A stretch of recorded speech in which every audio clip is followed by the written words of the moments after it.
So hello my ninjas, welcome to ICSE वाला class 11th and 12th। आज जो हमारा वन शॉट होने वाला है जोलॉजी का, वो है locomotion and movement. Trust me, easy chapters हैं एंड तुमने 9th और 10th में भी इसके काफ़ी सारे कॉन्सेप्ट्स पढ़े हुए हैं। कुछ नए कॉन्सेप्ट्स है जैसे स्लाइडिंग फिलामेंट थियरी वगैरह, वो तुम्हारे लिए बहुत आसान हो जाएगी करने में, कोई टेंशन नहीं आएगी। And you have to study all the bones in the body, जो हमने क्लास 9th में भी पढ़ा हुआ है। सो एक मतलब तुमको ईजी करवाने के लिए, तुमको थोड़ी सी तसल्ली देने के लिए बता रही हूँ कि काफ़ी सारी चीज़ें तुमने पहले पढ़ी हुई हैं। स्ट्रक्चर ऑफ मसल और मसल से रिलेटेड थोड़ा नया है जो तुमको पढ़ना है। So without any further delay let us start. जो बच्चे नए हैं उनको मैं बता दूं that my name is Upasana Mongia and I am your biology mentor and इस बैच में I am taking your zoology. ठीक है, it is going to be one shot. All the topics we are going to cover. Locomotion and movement, सबसे पहले इसके बारे में सीखते हैं कि लोकोमोशन और मूवमेंट में डिफरेंस क्या होता है। तो बेटा मूवमेंट क्या होता है? मूवमेंट इज कि जगह नहीं बदल रही है। जैसे मैं अपने हैंड्स की मूवमेंट कर रही हूँ, ठीक है। मान लो मैंने कथक क्लासेस स्टार्ट कर दी और मैंने तुमको सिखाया कि चलो बेटा join your fingers like this, now this this, so this is your movement. ठीक है, मेरा ये बात करते हुए ये जॉ मूव कर रहा है, आईज ब्लिंक कर रही हैं, राइट, आईलिड्स मूव कर रही हैं, ये सारी मूवमेंट है, जगह नहीं बदल रही है। ठीक है, मूवमेंट हो रही है। लोकोमोशन इज कि मैंने अपनी पोजीशन, लोकेशन बदल दी एक तरीके से, मैं यहाँ चली गई, ठीक है, या फिर पूरा गोल गोल चक्कर काट रही हूँ, that is locomotion. So movement and locomotion में डिफरेंस क्या है? मूवमेंट जो है वो एक जगह पर होती है, उसमें लोकेशन नहीं चेंज होती है, और लोकोमोशन लोकेशन चेंज हो रही है। सो location is the voluntary movement, पहली बात तो, resulting in change in location, change in location, ये ध्यान रखना। ठीक है, मूवमेंट बड़ी प्यारी प्यारी छोटी छोटी बातें हैं। देखो, movement is significant feature of all living organism. सारे लिविंग ऑर्गेनिजम्स मूवमेंट करते हैं बेटा। साइटोप्लाज्म जो अमीबा का मूव करता है ना, वो भी एक तरीके से मूवमेंट ही है। साइटोप्लाज्म का घूमना, that is a type of movement. हमारे सेल्स पानी को मूव करा रहे हैं, ठीक है, पानी ले रहे हैं, पानी एक जगह से इधर उधर जा रहा है। सेल्स के अंदर जो साइटोप्लाज्म इधर उधर हिलता रहता है, that is also a type of movement. हमारे पास मूवमेंट के लिए हाथ हैं, limbs, hind limbs, these are four limbs and पैरों को हाइंड लिम्स बोलेंगे। आईलिड्स है बेटा, जॉज है, टंग मूव करती है, टंग की मूवमेंट होगी। पैरामीशियम अगर आपने देखा हो, पैरामीशियम, तो बेटा पैरामीशियम की बॉडी में मूवमेंट के लिए होता है सिलिया। ठीक है, ह्यूमंस के पास क्या है? ह्यूमंस के पास तो ये सारी चीजें हैं। पैरामीशियम में सिलिया है। युग्लिना के अंदर फ्लैजिला होता है।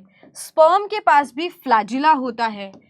जो हमने स्पंजेस के अंदर सेल्स पढ़े थे, कॉलर सेल्स, उनको हम लिखते थे that they are flagellated. Animal kingdom के अंदर देखो, कोई ऐसा चैप्टर नहीं है जिसमें एनिमल किंगडम का जिक्र ना हो, वो चैप्टर तो घोल के पी जाओ।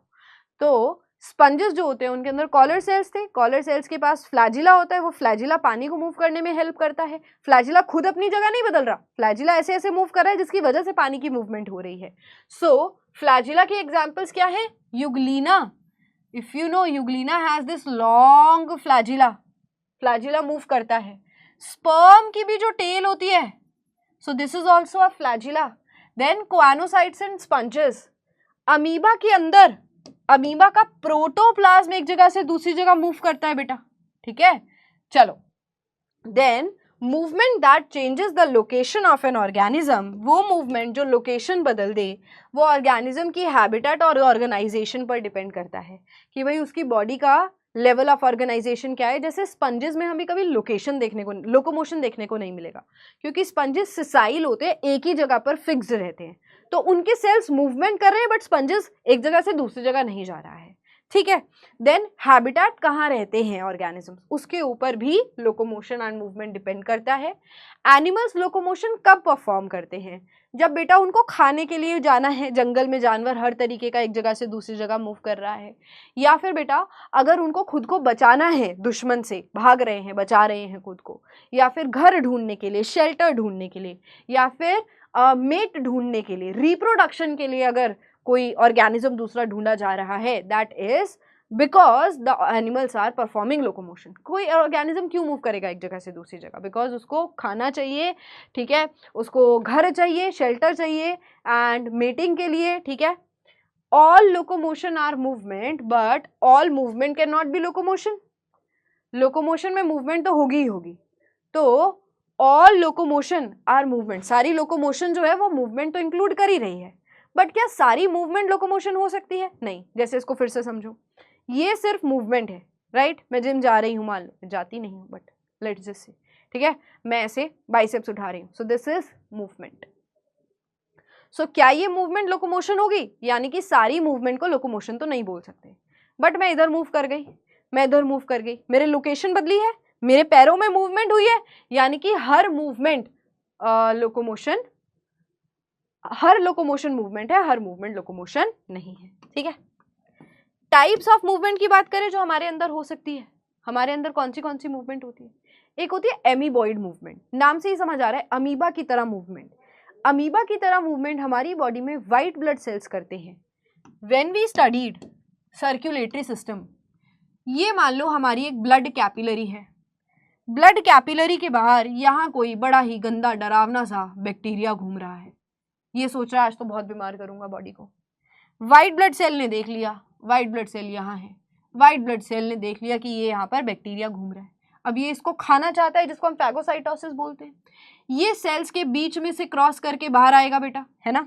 अगर मैं थोड़ा सा और अच्छा डायग्राम बना दूं तो यहाँ पर ऐसे स्क्वामस एपिथेलियल टिश्यू के सेल्स हैं, ये वाइट ब्लड सेल की जैसे ही इसके ऊपर नज़र पड़ी तो ये खुद को पिचकाकर यहाँ पर ऐसे बाहर आएगा, and this was known as diapedesis. तो ये अमीबा की तरह मूव करता है। अमीबॉइड मूवमेंट क्या थी कि ये जो हमारा अमीबा है वो अपने साइटोप्लाज्म को एक्सटेंड करके ऐसे प्रोजेक्शंस बनाता है। ये इसका न्यूक्लियस हो गया, यहाँ इसका साइटोप्लाज्म है, इसके साइटोप्लाज्म के अंदर जो मूवमेंट होती है बेटा, that is because of, that is how it is eating the food. तो अमीबा की मूवमेंट की तरह हमारे वाइट ब्लड सेल्स मूव करते हैं। So it is done by see macrophages, macrophages, neutrophils अपने आप को चेंज करके बड़ा सा एक रूप ले लेते हैं जिसको हम मैक्रोफाजेस बोलते हैं।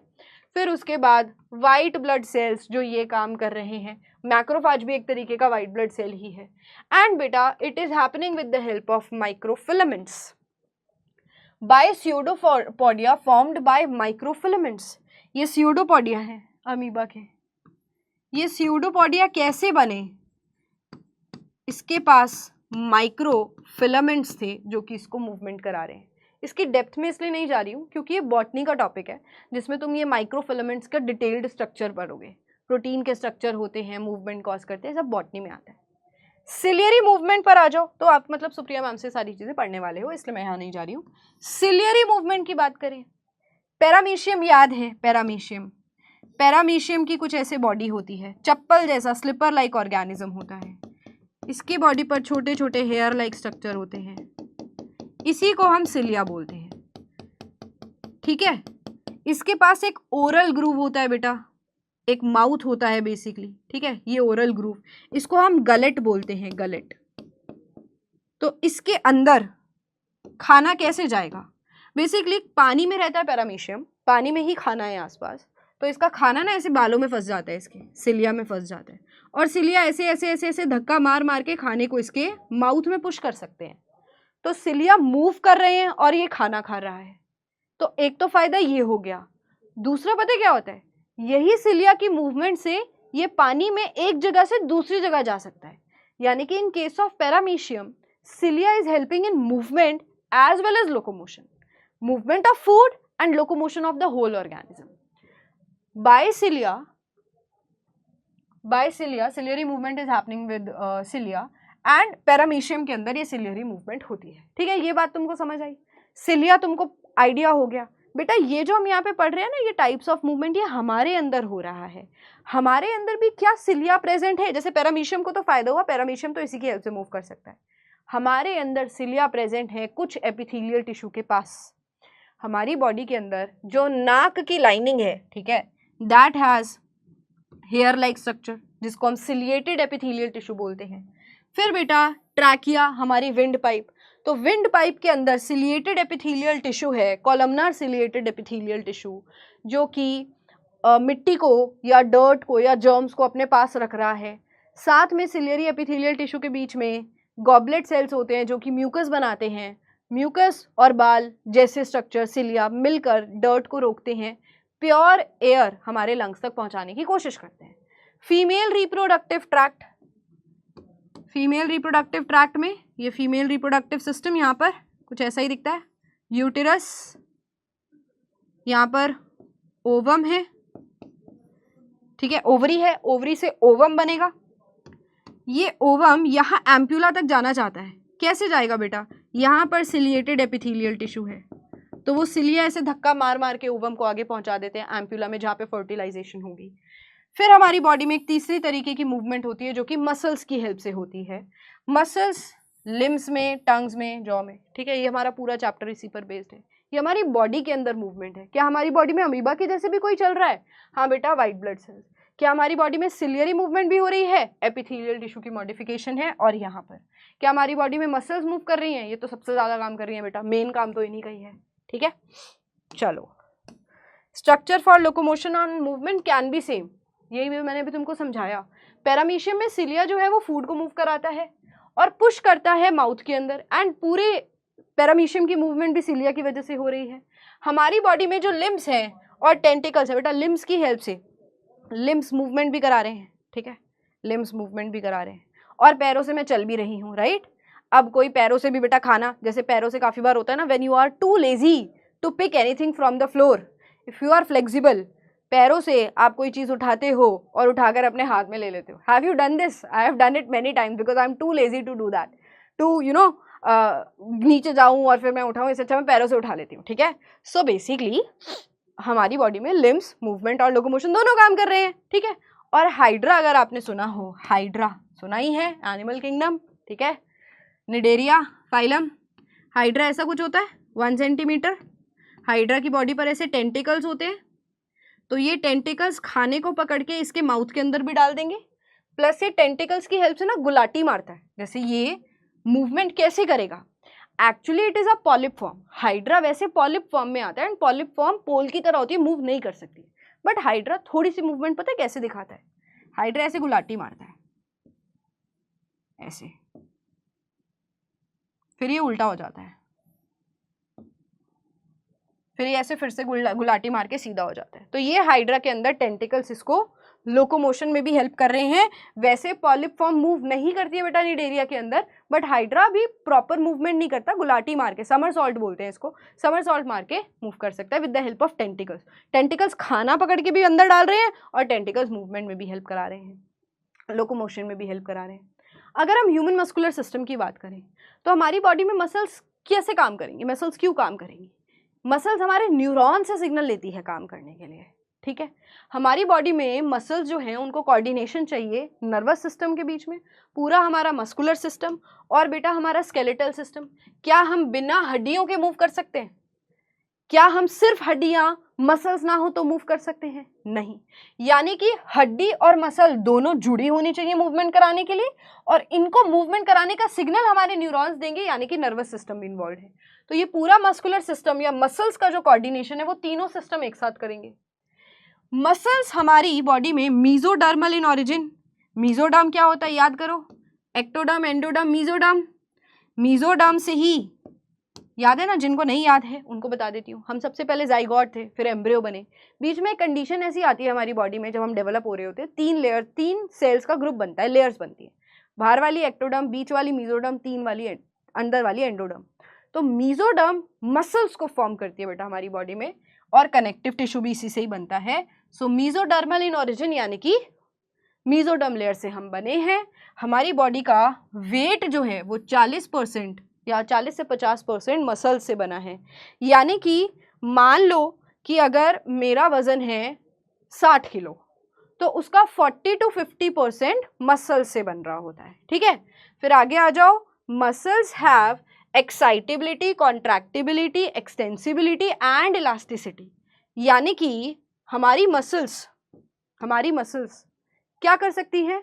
कॉन्ट्रैक्ट कर सकती हैं। मैं देखो ये पेन को ऐसे ऊपर उठा रही हूँ, ये बाइसेप मसल है, ये कॉन्ट्रैक्ट करी है तभी ये काम पॉसिबल है, और नीचे वाली ट्राइसेप इस टाइम पर रिलैक्स कर गई है। अब मुझे हाथ वापस नीचे लेकर जाना है, तो बाइसेप रिलैक्स करेगी और ट्राइसेप कॉन्ट्रैक्ट करेगी। तो ये कॉन्ट्रैक्टिबिलिटी या कॉन्ट्रैक्टिलिटी किसने कराई है? मसल्स कर सकती हैं काम, और कोई ये काम नहीं कर सकता। न्यूरॉन्स कभी छोटे बड़े नहीं होंगे, और कोई सेल ये काम नहीं करेगा, मसल्स ही ये काम कर सकते हैं। ठीक है। एक्साइटेबिलिटी, न्यूरॉन्स जब मसल को सिग्नल देते हैं तभी ये काम होता है। तो बेटा जब न्यूरॉन्स का केमिकल मसल के अंदर आया तो हम बोलते हैं एक एक्साइटेड स्टेट हो गई है, जिसको हम पोलराइजेशन रिपोलराइजेशन बोल रहे थे। ठीक है। एक्सटेंसिबिलिटी, मसल एक्सटेंड हो सकती है बेटा, रबड़ की तरह खिंच गई छोटी हो गई, खिंच गई छोटी हो गई, है ना। सॉरी, ये तो इलास्टिसिटी है। इलास्टिसिटी यानी कि रबड़ की तरह बेटा मूवमेंट हो पा रही है ना, छोटी बड़ी छोटी बड़ी छोटी बड़ी हो पा रही है ना, कॉन्ट्रैक्ट हो पा रही है, एक्सटेंड हो पा रही है। एक्सटेंसिबिलिटी को रिलैक्सेशन भी बोल सकते हैं। ये वाली कॉन्ट्रैक्टिबिलिटी दिखा रही है तो ये एक्सटेंड हो रही है, अब ये वाली एक्सटेंड हो रही है और ये वाली कॉन्ट्रैक्ट हो रही है, तो पिचकना वापस आना, पिचकना वापस आना, ये दो कंडीशन हो गई। एक्साइटेबिलिटी न्यूरॉन से सिग्नल, और इलास्टिसिटी इन दोनों को मिलाकर बना है, छोटा बड़ा जो मसल हो पा रही है हमारी।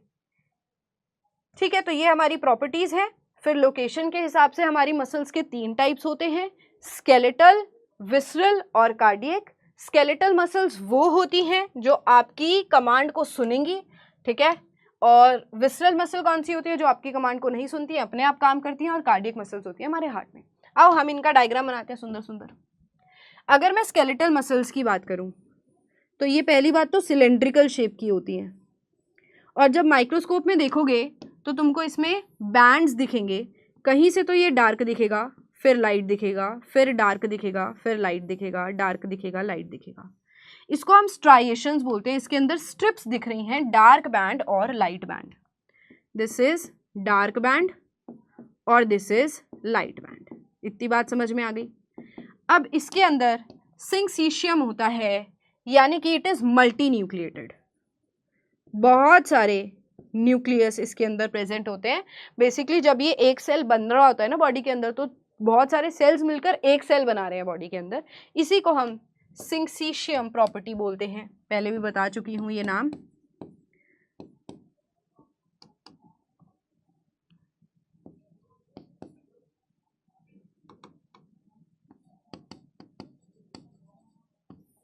ठीक है, ये आपके स्केलेटल के साथ जुड़ी हुई हैं, स्केलेटन के साथ, इसलिए इसको स्केलेटल मसल्स भी बोलते हैं। और वॉलंटरी, क्योंकि आप इसको कमांड देते हो और ये अपने आप काम करता है। इसमें कोई ब्रांचेस नहीं दिख रही है ना तुमको, मल्टी न्यूक्लिएटेड है ये जो हमारी विसरल मसल्स हैं, विसरल वर्ड का मतलब क्या होता है, इंटरनल ऑर्गन्स। तो ये हमारे ऑर्गन्स के साथ जुड़ी हुई हैं बेटा। इनकी अगर तुम शेप देखोगे तो इसको हम स्पिंडल शेप बोलते हैं, और ये कुछ ऐसी होती है बेटा, स्पिंडल शेप। एक ही न्यूक्लियस है इसके अंदर, और इसमें कोई स्ट्राइएशंस नहीं दिखेंगी। होलो ऑर्गन्स या इंटरनल ऑर्गन्स में आपको देखने को मिलेगी। फिर कार्डियक मसल्स की बात करें तो हैं तो ये भी ब्रांच्ड, लाइक दिस। इनफैक्ट ये इकलौती ही ब्रांच्ड है, और कोई तो ब्रांच्ड है ही नहीं। ठीक है, सो दीज आर ब्रांच्ड, पहली बात। And these also have bands, इनमें भी बैंड्स दिखते हैं, ज़्यादा नहीं दिखते, बहुत प्रोमिनेंट नहीं होते, but they also have bands, dark and light bands. इनके बीच में इंटरकैलेटेड डिस्क होता है बेटा, ठीक है। And these are branched but uninucleated, uninucleated. ठीक है, ये सारी चीज़ें हमने लिखी हैं, आओ इसको अच्छे से पढ़ लें। स्ट्राइएशंस प्रेजेंट, डार्क और लाइट बैंड्स दिखते हैं, वॉलंटरी होती है, स्केलेटन से जुड़ी हुई है, ज़्यादा काम करती है तो ब्लड सप्लाई ज़्यादा है। फटीग मसल, थक जाती है क्योंकि लैक्टिक एसिड जो बनता है वो भी इसमें डिपॉजिट हो सकता है। Muscle fibre is multinucleated, syncytium. ठीक है, मसल फाइबर्स, ये मसल फाइबर यानी कि बेटा मसल को ही बोला हुआ है। मसल फाइबर जो इसकी मसल्स हैं, दोज आर मल्टी न्यूक्लिएटेड, और बहुत ज़्यादा माइटोकॉन्ड्रिया होंगे इसके अंदर क्योंकि इसको एनर्जी ज़्यादा चाहिए। विसरल को स्मूथ मसल्स भी बोलेंगे। स्ट्राइएशंस इसमें नहीं होती है, इनवॉलेंट्री है, found in visceral organs. Blood supply ज़्यादा नहीं है क्योंकि हम तो ज़बरदस्ती से काम नहीं कराएंगे, इसको जितना काम करना है ये खुद ही करेगी, तो इसके ऊपर कोई लोड नहीं है, तो माइटोकॉन्ड्रिया कम होगा। नॉन फटीग, जल्दी थकेगी नहीं, uninucleated, less mitochondria. Easy लग रहा है ना, अभी तक पढ़ चुके हैं हम ये सारी बातें, इसलिए। कार्डियक मसल में स्ट्राइएशंस है, इनवॉलेंट्री अपने आप काम कर रहा है, हार्ट की वॉल में मिलता है, ब्लड सप्लाई अच्छा खासा है, ये भी फटीग नहीं होती। और फटीग कैसे होंगी देखो, आपने जब कार्डियक साइकिल पढ़ा तो 0.8 सेकेंड्स में 0.4 सेकेंड्स के लिए ही कॉन्ट्रैक्शन हो रहा है, 0.8 में भी 0.4 बचे हुए सेकेंड्स में दोनों मसल्स रिलैक्स कर रही थी। तो इनके पास हमें लगता है कि बहुत ज़्यादा काम हो रहा है, बट ये फटीग इतनी आसानी से नहीं होती है।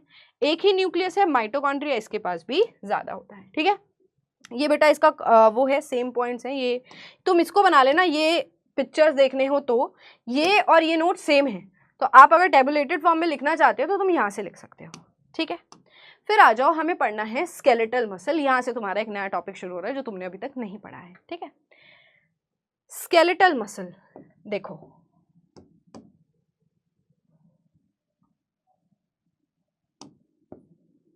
बेटा ये हमारी बोन है। बोन मसल के साथ जुड़ी हुई होती है। Bone is attached with muscle with the help of which tissue? It is attached with the help of tendons, है ना। मसल और बोन किस टिश्यू से जुड़ी हुई है? टेंडन्स से जुड़ी हुई है।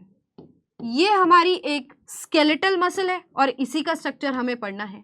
तो तुम एक काम करो, एक स्केलेटल मसल को काट लो। ठीक है, ये पीछे टेंडन होगा और यहाँ पर हम एक हमारी स्केलेटल मसल को काट कर देख रहे हैं। पूरी मसल काटी है बेटा, अभी पूरी मसल को हमने कट कर दिया। अब इसके अंदर तुम्हें क्या देखने को मिलेगा? इसके अंदर तुमको मसल के ऐसे बंडल्स देखने को मिलेंगे। ठीक है, इनको हम बंडल्स लिख सकते हैं, बंडल्स ऑफ मसल्स। ठीक है, ये बंडल्स हैं।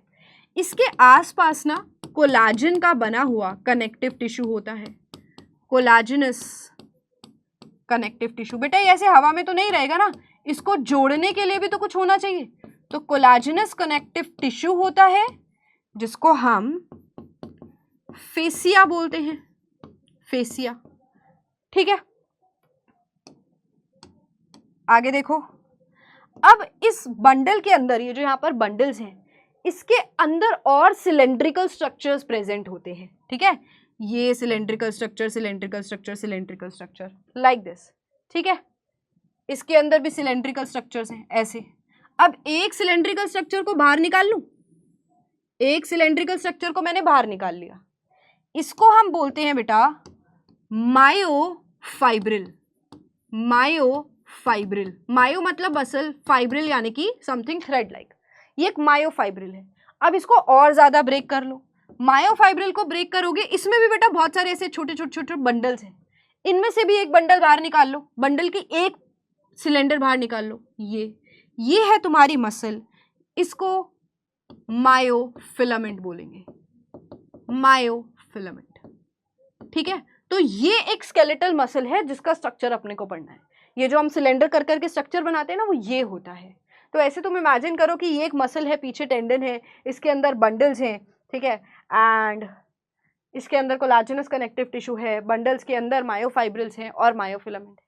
ठीक है, इतनी बात हो जाएगी। चलो एक बार ये वाला डायग्राम देखते हैं।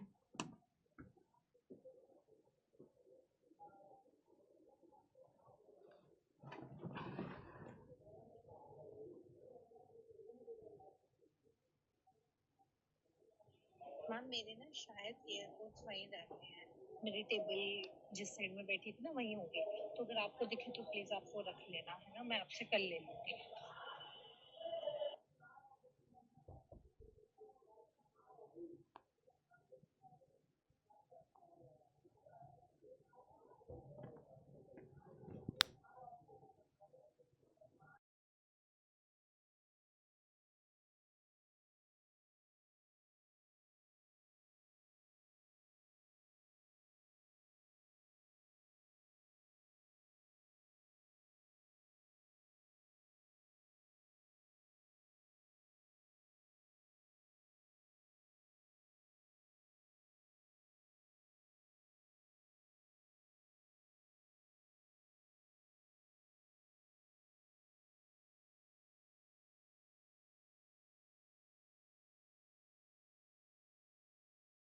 रिकॉर्डिंग तो मैं ऐसे कट रुक रुक के करूँगी तो वो बाद में कट लगेगा ही। स्टूडियो 16-17 के बाहर ना ग्रे कलर के वन प्लस के ईयरफोन्स किसी मैम के रह गए हैं, एक बार आप देखोगे 16-17 बाहर? हाँ, जहाँ बैठते नहीं है टीचर्स, वहाँ पे एक बार देख लो।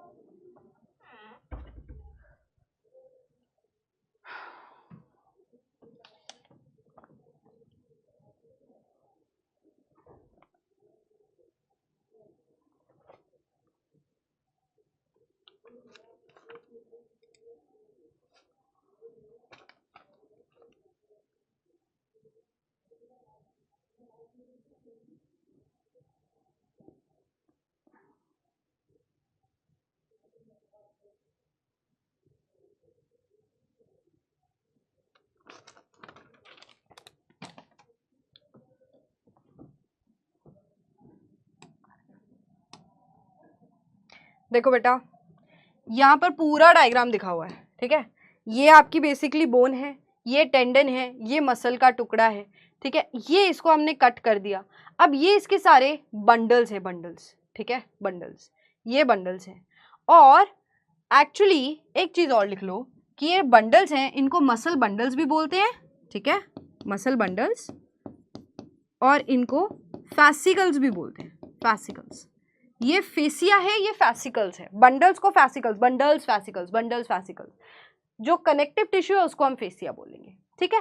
अब अपने को ना मायोफिलामेंट देखना है। पहले एक बार ये भी देख लो, ये देखो, ये मसल बंडल्स है, इनको फैसिकल बोल रहे हैं। अब बीच में ऑब्वियसली ये तुमको ब्लड वेसल्स का सप्लाई दिख रहा है, ब्लड कैपिलरी है, इसमें से हमने एक मसल को बाहर निकाला, ठीक है। फिर उसके बाद और अगर हम आगे जाएंगे, एक तो क्या मिलेगा अपने को, मसल फाइब्रिल, और फिर उसके बाद मसल फिलामेंट, मायोफिलामेंट। चलो अब हम एक काम करते हैं, हम एक मायोफिलामेंट बना लेते हैं, ठीक है। ये हमारा मायोफिलामेंट है, जिसको हम यहाँ जूम करके ऐसे बना सकते हैं, सिंपल बना दे। ये हमारा मायोफिलामेंट है, मसल का स्ट्रक्चर है बेटा। है तो ये एक तरीके का सेल ही, तो ये मल्टी न्यूक्लिएटेड लगा लो तुम, मल्टी न्यूक्लिएटेड, ठीक है। यहाँ पर सारा साइटोप्लाज्म होगा। मसल के लिए ना वर्ड आता है सार्को, तो अब यहाँ पर साइटोप्लाज्म यानी कि सेल का प्लाज्मा, यहाँ पर हम बोलते हैं सार्कोप्लाज्म। साइटोप्लाज्म होता है ना जैसे, तो साइटो को हटा के सार्को लगा दो, सार्कोप्लाज्म, सार्कोप्लाज्म। बेटा इसके पास इसके रेटिकुलम भी होंगे, रेटिकुलम है ना, एंडोप्लाज्मिक रेटिकुलम भी होगा इसके पास, इस तरीके से, ठीक है, इस तरीके से। तो इसके रेटिकुलम को, एंडोप्लाज्मिक रेटिकुलम को हम नाम देते हैं सार्कोप्लाज्मिक, सार्कोप्लाज्मिक रेटिकुलम, रेटिकुलम, ठीक है। इतनी बात समझ में आ गई। इसके पास माइटोकॉन्ड्रिया भी होंगे, तो ये लो इसके माइटोकॉन्ड्रिया भी बना देते हैं। इसकी बाहर वाली मेम्ब्रेन भी होगी, जैसे हम प्लाज्मा मेम्ब्रेन को प्लाज्मोलेमा भी बोलते हैं, ऐसे हम इसकी आउटर मेम्ब्रेन को सार्कोलेमा बोलते हैं, लेमा, ठीक है। सार्कोप्लाज्म, सार्कोप्लाज्मिक रेटिकुलम, ये इसके बेटा न्यूक्लियस है, ये भी लिख लो, ये न्यूक्लियस है, वो माइटोकॉन्ड्रिया है। तो थोड़ी सी नेमिंग बदल गई है और कुछ नहीं हुआ है। ये हमने एक डिटेल्ड डायग्राम बनाया है मायोफिलामेंट का। मायोफिलामेंट आपकी ना एनसीईआरटी में इसको मायोफाइब्रिल दिया हुआ है, जो कि गलत है, इट इज मायोफिलामेंट, ठीक है। मायोफाइब्रिल दिया हुआ है एनसीईआरटी में। देखो बेटा, मसल का ये जो डायग्राम है, ये तो आपने बना ही लिया होगा। मसल की जो आउटर कवरिंग होती है, सी देखो, अब हम इसकी कवरिंग के बारे में देखते हैं। ये जो मसल है, इसकी सबसे बाहर वाली जो कवरिंग होगी ना, इसको हम बोलेंगे epimysium. Epi means outer, mysium word is related to muscle, तो ये है बेटा एपी, एपी मतलब आउटर, माइसियम यानी कि सबसे बाहर वाली लेयर। जैसे सबके पास एक प्रोटेक्टिव लेयर है, तो इसके बाहर की भी एक प्रोटेक्टिव लेयर है, तो इसको तो एपीमाइसियम बोलेंगे। और ये जो मसल बंडल्स हैं, इसके आउटर जो लेयर होती है ना यहाँ पर, यानी कि फैसिकल्स के आसपास जो आउटर लेयर है, this is known as perimysium. अब पेरी और एपी में बड़ी कंफ्यूजन होती है। This is perimysium. पेरी का मतलब क्या होता है, अराउंड, आसपास। एपी का मतलब आउटर, तो एपी मतलब सबसे बाहर वाली, पेरी का मतलब अराउंड, तो ये सर्कुलर एरियाज को सर्कल कर रही है या प्रोटेक्ट कर रही है, पेरीमाइसियम। और जो सबसे अंदर वाली होगी ना, जो हमारी मसल को कवर कर रही होगी, ठीक है, जो हमारी मसल को कवर कर रही होगी, उसको हम बोलेंगे एंडोमाइसियम। जो सबसे अंदर वाली होगी, इसको क्या बोलेंगे, एंडोमाइसियम। तो ये कवरिंग्स हैं endomysium. Perimysium in fact collagenous connective tissue से ही बनी होती है, जो कि इसकी आउटर कवरिंग बनाती है। तो ये तो कवरिंग्स हो गई। अब देखो बेटा, मसल की कॉन्ट्रैक्शन के अंदर ना एक स्लाइडिंग फिलामेंट थियरी आती है जिसकी वजह से मसल्स कॉन्ट्रैक्ट करती हैं। मसल के अंदर स्पेशल टाइप के प्रोटीन्स होते हैं, दो तरीके के प्रोटीन्स होते हैं, एक होते हैं कॉन्ट्रैक्टाइल प्रोटीन्स, एक होते हैं रेगुलेटरी प्रोटीन्स। नाम से ही समझ आ रहा है, कॉन्ट्रैक्टाइल प्रोटीन्स कॉन्ट्रैक्ट कराने में हेल्प करेंगे, ये कॉन्ट्रैक्टाइल है यानी कि ये कॉन्ट्रैक्ट कराएंगे, और रेगुलेटरी प्रोटीन्स इस काम को रेगुलेट करेंगे। तो पहले तो हम देखेंगे कॉन्ट्रैक्टाइल प्रोटीन्स कौन कौन से हैं। दो होते हैं बेटा कॉन्ट्रैक्टाइल प्रोटीन्स, एक होता है एक्टिन और एक होता है मायोसिन। एक्टिन और मायोसिन। मायोसिन जो प्रोटीन है ना, वो आपकी मसल्स में जो स्ट्राइएशंस दिखती हैं और कॉन्ट्रैक्शन और रिलैक्सेशन के लिए यही प्रोटीन्स रिस्पॉन्सिबल होते हैं। तो मायोसिन जो प्रोटीन है वो थिक होता है और लंबा होता है, थिक एंड लॉन्गर। अगर आप इसकी लेंथ अगर कभी नापने जाओ तो इट इज लगभग 1.5 माइक्रोमीटर। ठीक है, ये थिक बैंड बनाता है, थिक एरिया कवर करता है। एक्टिन जो है वो थिन है और शॉर्ट है, पतला है और छोटा है, और इसकी लेंथ लगभग 1 माइक्रोमीटर होती है, 1 माइक्रोन होती है। ठीक है, तो इट इज वेरी छोटा सा। रेगुलेटरी प्रोटीन्स में आते हैं ट्रोपोनिन एंड ट्रोपोमाइसिन। इसके बारे में बेटा अभी हम थोड़ी देर में पढ़ेंगे। ठीक है, तो ये तो हमारे रेगुलेटरी प्रोटीन्स है, बट मेन जो कॉन्ट्रैक्शन कराते हैं वो कौन कौन से हैं? एक्टिन और मायोसिन। मायोसिन थिक बैंड बनाता है। अगर तुम अपने मसल को माइक्रोस्कोप के नीचे देखोगे तो कुछ ऐसा सा डायग्राम आपको देखने को मिलता है। ये जो बीच में पड़ा हुआ है इसको मायोसिन बोलेंगे, ये जो पतले पतले हैं दैट इज एक्टिन। मोटा म से मोटा, मा से मायोसिन। ठीक है, और पतला वाला कौन सा है? एक्टिन है। इस पे आती हूं अभी। यहां पे देखो, each myofibril has alternate dark और लाइट बैंड्स। तो वो जो स्ट्राइएशंस दिखती है ना, वो इन्हीं प्रोटीन की वजह से दिखती है। जो डार्क एरिया दिख रहा है वो किसकी वजह से दिखेगा? जो थिक प्रोटीन है, मोटा प्रोटीन है, यानी कि मायोसिन प्रोटीन। और जो थिन है एरिया वो किससे दिखेगा? एक्टिन की वजह से दिखेगा, क्योंकि थिन प्रोटीन है। तो देखो, the striations is due to the presence of two contractile proteins, thin actin filament and thick myosin filament. ठीक है, इतनी बात समझ में आ गई। अब ये जो आगे के पॉइंट्स है ये तुमको समझ आएंगे आफ्टर दिस डायग्राम। ये डायग्राम आपने नोट्स में बनाया होगा, तो इस डायग्राम को खोल लो। सबसे पहले हम क्या बनाएंगे बेटा? दो लाइंस बनाएंगे जिनको हम जेड लाइन बोलते हैं। दो लाइन बना लो, एक इधर एक इधर, जेड लाइन। ठीक है, ये जेड लाइन के बीच में जितना भी एरिया आता है बिटवीन टू जेड लाइंस, इसको हम बोलते हैं बेटा सार्कोमेयर। सार्कोमेयर। इस सार्कोमेयर में तुमको क्या क्या देखने को मिल रहा है?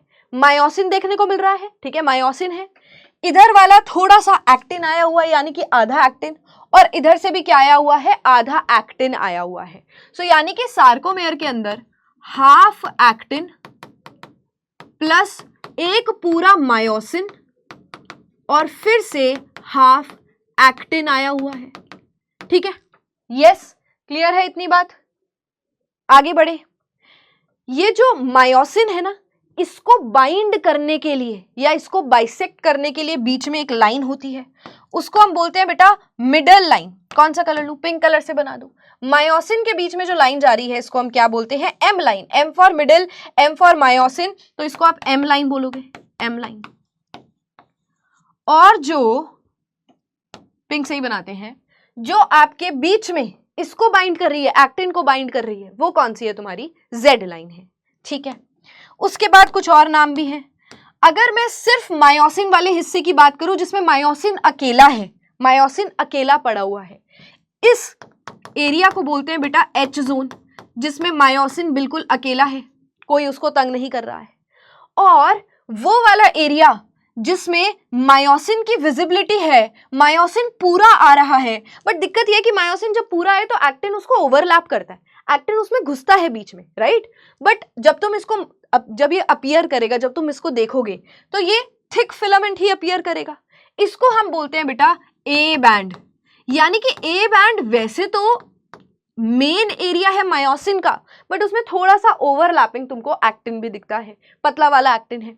तो एच जोन जो सिर्फ और सिर्फ मायोसिन के लिए है, और ए बैंड जिसमें मायोसिन पूरा और ओवरलैप्ड एक्टिन आ रहा है। और दो जेड लाइंस के बीच में जो एरिया है दैट इज योर सार्कोमेयर, जिसके अंदर तुमको हाफ एक्टिन, एक मायोसिन और एक एक्टिन दिखता है। ठीक है, इतनी बात समझ में आ गई।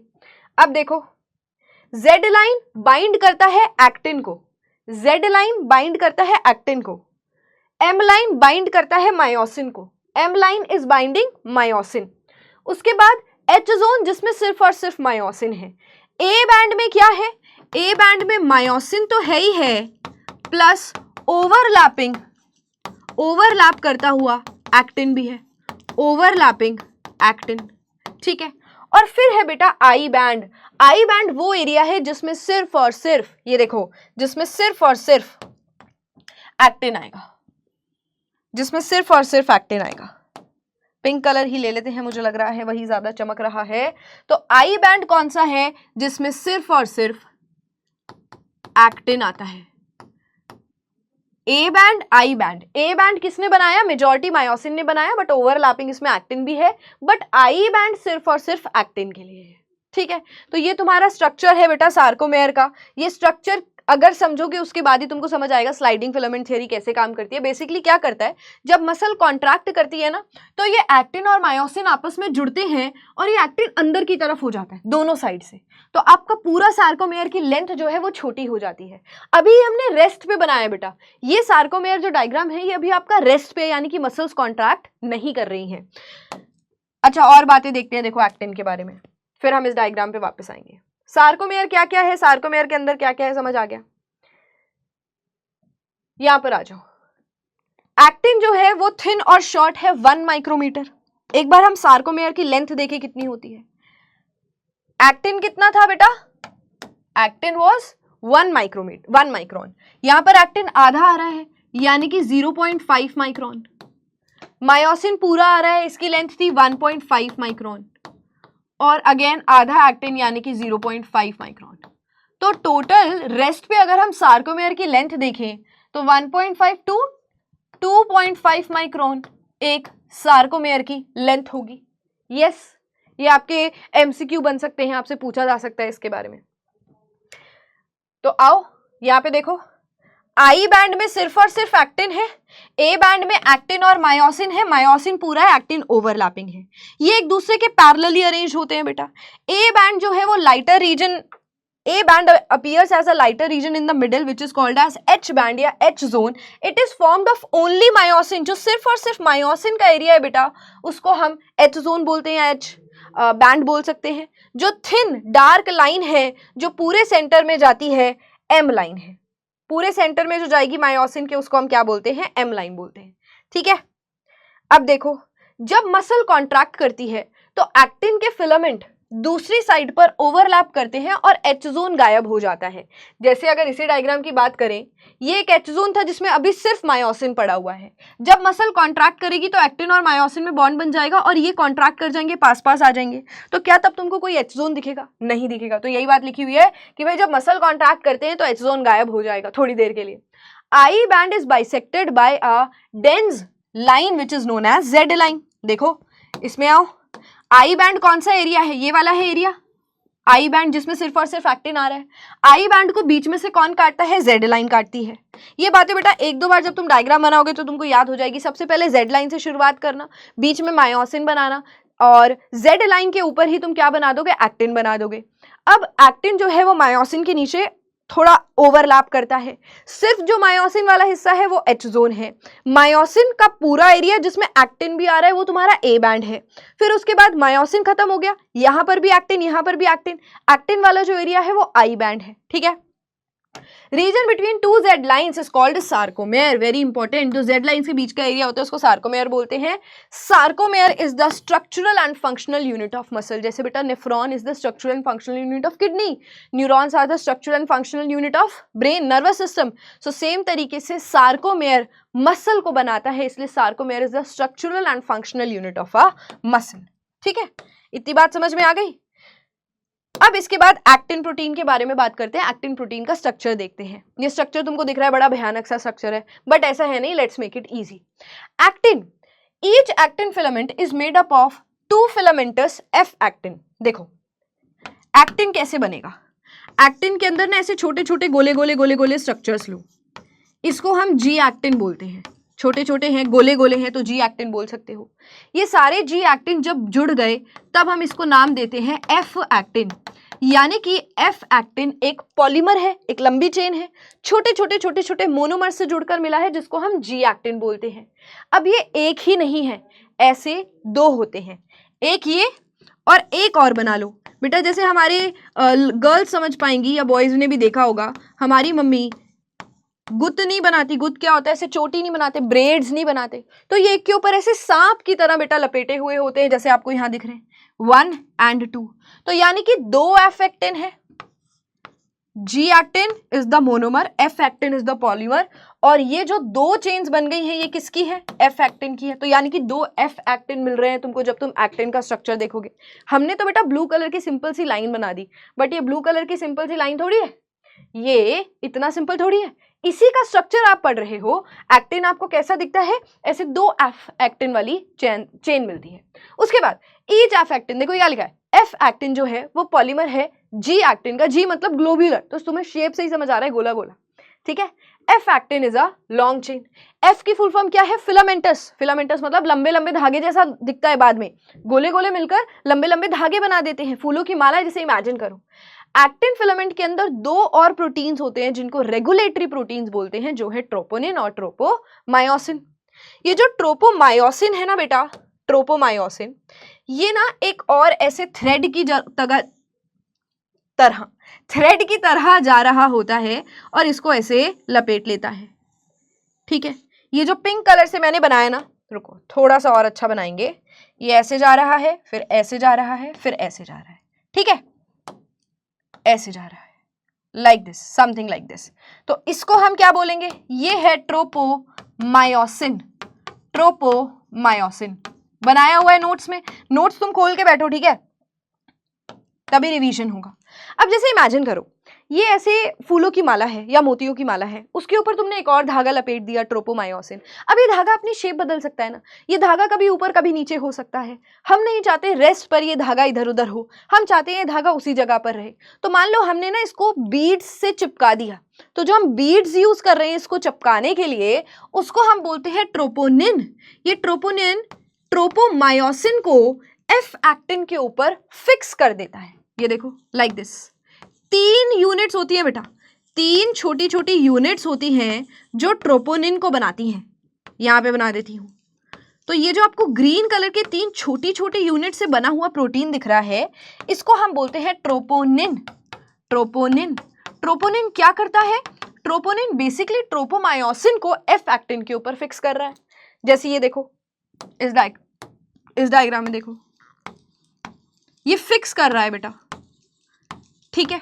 आगे बढ़े, ये स्ट्रक्चर है एक्टिन का। अब सिंपल लग रहा है, 2 फिलामेंट ट्रोपोमायोसिन पूरे एफ एक्टिन को कवर करते हैं और डबल हीलिक्स बनाते हैं। डबल हीलिक्स यानी कि डीएनए का जैसे स्ट्रक्चर था ना, डबल थ्रेडेड लाइक स्ट्रक्चर, कुछ ऐसा। तो ये डबल हेलिकल स्ट्रक्चर बना रहे हैं इसके ऊपर। फिर देखो, ट्रोपोनिन की 3 छोटी छोटी यूनिट्स होती है, इसलिए मैंने 3 गोले बनाए हैं। ये बीच बीच में जुड़े हुए होते हैं ट्रोपोमायोसिन को बाइंड करने के लिए। ये अभी एक रेस्टिंग स्टेट है जब कॉन्ट्रैक्शन नहीं हो रहा है। A subunit of troponin mask the binding site, mask मतलब कवर कर रहा है, binding site for myosin on the actin filament. देखो क्या हो रहा है, अभी मैंने तुमको क्या बताया था, मसल जब कॉन्ट्रैक्ट करती है तो यहाँ एक्टिन और मायोसिन आपस में बाइंड करते हैं। अभी तो बाइंड नहीं कर रहे हैं, जब बाइंड नहीं कर रहे तो ट्रोपोनिन इसको छुपा के रखता है बाइंडिंग साइट को। ट्रोपोनिन अभी बाइंड नहीं होने दे रहा है। जब मायोसिन इससे बाइंड करेगा तो ये ट्रोपोनिन यहां से हट जाएगा और मायोसिन और एक्टिन बाइंड कर जाएंगे, ठीक है। Look at this diagram also, ये भी देख लो। यहां पर तुमको एक्टिन मायोफिलामेंट दिख रहा है। ये एक्टिन मायोफिलामेंट देखो, ऊपर गोला गोला गोला गोला गोला गोला गोला ग्लोब्यूलर चेन है, उसके ऊपर एफ एक्टिन के ऊपर ट्रोपोमायोसिन भी होगा। इस डायग्राम में इतना नहीं दिख रहा है, बट सी यहाँ पे बाइंडिंग हो रही है। ये बेटा मायोसिन का डायग्राम है। मायोसिन एक्टिन से जुड़ता है, जब जुड़ नहीं रहा यानी कि तब उसको एक टोपी से कवर कर दिया गया है। ट्रोपोनिन ना एक टोपी की तरह है जो कि जहां पे बाइंड होना है उसको छुपा के रखता है। जब बाइंड करना है, जब कॉन्ट्रैक्शन करना है तो ट्रोपोनिन वहां से हट जाता है। जिसको हम स्लाइडिंग फिलामेंट थ्योरी में पढ़ते हैं। मायोसिन पर आ जाओ। मायोसिन मोटा वाला फिलामेंट है, थिक फिलामेंट है। मायोसिन के अंदर इमेजिन करो दो छोटे छोटे, या कैसे छोटे बड़े जैसे भी सांप हैं और वो आपस में ओवरलैप कर रहे हैं, ठीक है। मीरोमायोसिन बोलते हैं इन छोटी सी यूनिट्स को। मीरोमायोसिन एक मोनोमर है, ये एक मीरोमायोसिन है। अभी मीरोमायोसिन आपका जो मायोसिन प्रोटीन है वो अभी पूरा नहीं बना। मायोसिन इज अ पॉलीमर, एक लंबा प्रोटीन का स्ट्रक्चर है, बट छोटे छोटे मीरोमायोसिन जुड़ जुड़ के मायोसिन बनाते हैं। जैसे अगर हम एक मीरोमायोसिन बनाएं तो इमेजिन करो एक सांप है लाइक दिस, इसी के ऊपर ओवरलैप्ड है दूसरा सांप, ठीक है। यहां पर इनका हेड होगा और ये बेटा इसकी पूंछ होगी लाइक दिस।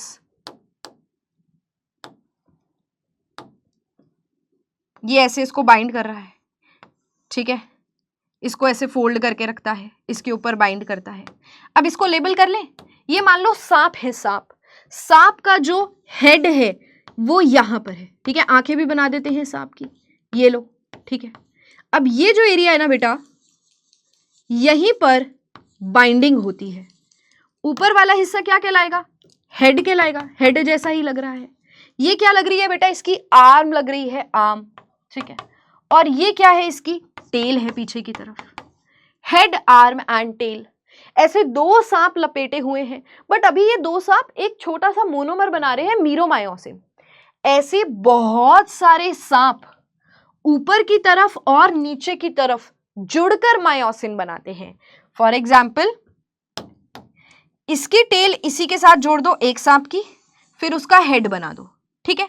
फिर एक और दूसरा सांप आपस में लपेटा हुआ है और ये इस तरफ भी जा रहे हैं। बस टेल को बेटा आपको साथ साथ जोड़ना है। यहां पे कितने मीरोमायोसिन बन गए? 1, 2 एंड 3। अब मैं एक और बना रही हूं, फोर्थ वाला, ठीक है। तो इस तरीके से इसका स्ट्रक्चर होता है। गॉट माई पॉइंट, ठीक है। अब पढ़ो, ग्लोब्यूलर हेड है, मोटा सा हेड है, ग्लोब्यूलर गोल सा हेड होता है, ठीक है जी। और एक छोटी सी आर्म होती है।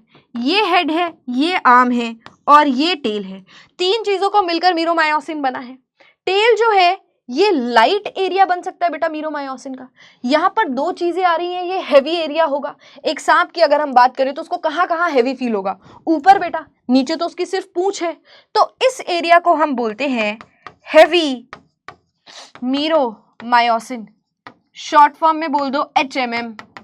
और ये वाला लाइट एरिया है तो इसको हम बोलेंगे लाइट मीरोमायोसिन, लाइट मीरोमायोसिन।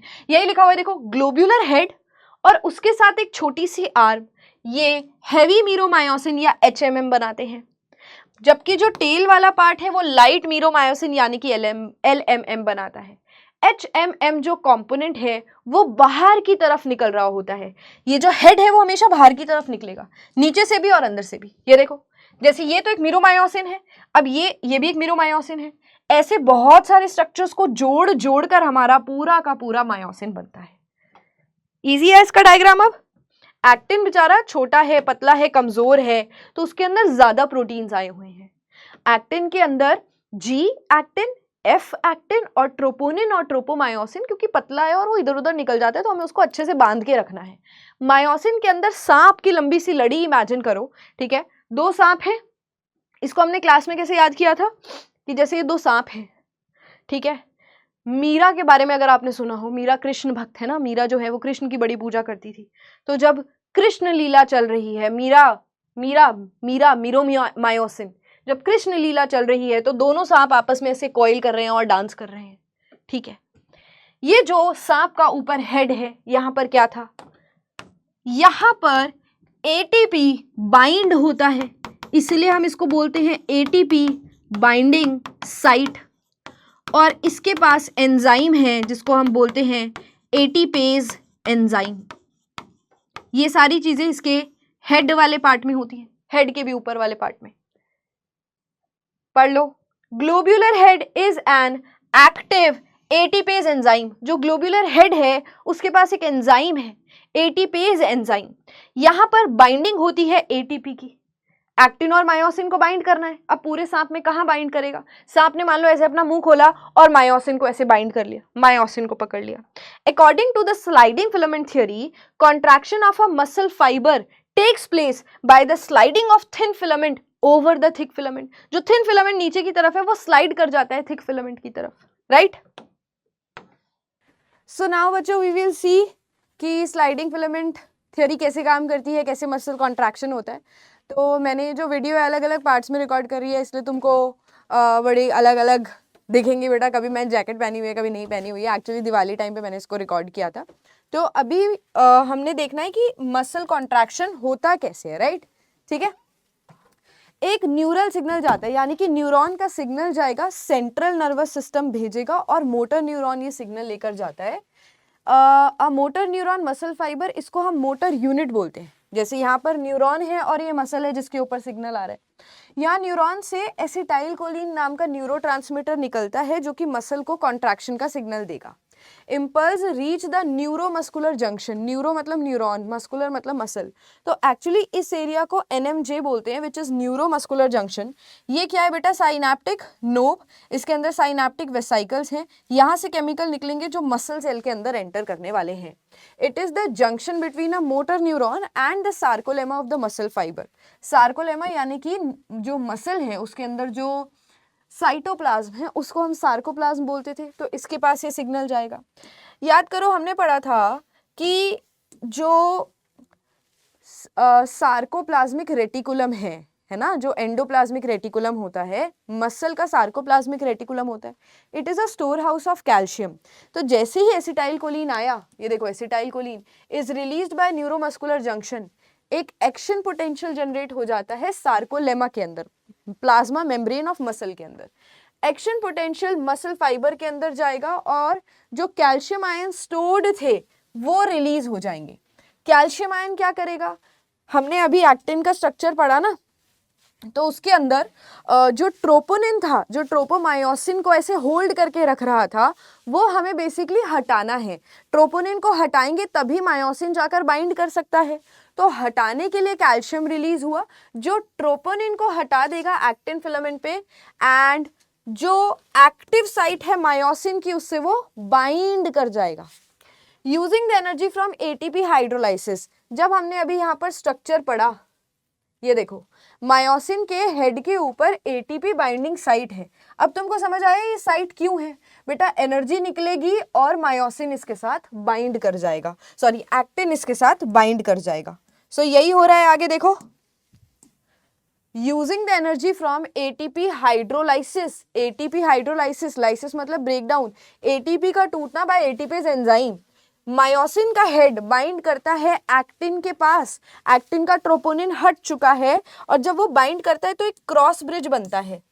जैसे इस डायग्राम में देखो, यहाँ पर ये बाइंड कर चुका है एक्टिन के साथ। मायोसिन का हेड, सांप का जो सर है वो बाइंड कर रहा है ट्रोपोमायोसिन के साथ। ट्रोपोनिन अटैच था, ट्रोपोनिन हट जाएगा जब कैल्शियम इसके ऊपर आ जाएगा एंड इट विल बाइंड। आगे देखो अब क्या होगा, पुल करना है, पास लेकर आना है, ठीक है। So myosin head binds to the actin, एक क्रॉस ब्रिज बन गया। अब इसकी वजह से इसी एनर्जी को यूज करके कॉन्ट्रैक्शन होता है। बेटा जो कॉन्ट्रैक्शन हो रहा है वो A बैंड की तरफ हो रहा है, तो A बैंड जो है वो छोटा हो जाएगा। The Z line attach to these actins is also pulled. जो Z लाइन थी जिसके जब हमने सार्कोमेयर बनाया था तो Z लाइन भी छोटी हो जाएगी। सो द सार्कोमेयर शॉर्टन, पूरा सार्कोमेयर छोटा हो जाएगा।